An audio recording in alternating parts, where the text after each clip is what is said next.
Deyirsən, nə xəbər var? Deyir, vallah bir təhər dolanırıq, vallah. Elə danışır ki, adam həyatdan bezir. Deyirəm də o virusdur, elə bil hava ilə adamı da yoluxdur. Elə adamlarla oturub durmayın, ya da onları islah edin.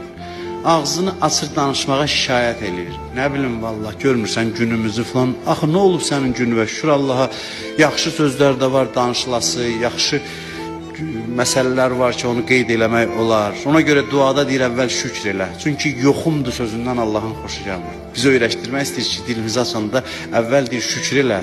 Deyirəm, filan şey varım, filan şey varımdır, filan şey varım, nəyim var? Sayırsan, görsən, çox zənginsən. Sonra deyirəm ki, amma bunu da istəyirəm. Allah deyir, baş üstə. Allah da bəndəsinə baş üstə deyir. Amma əvvəl nəyim var, onu sadala bir.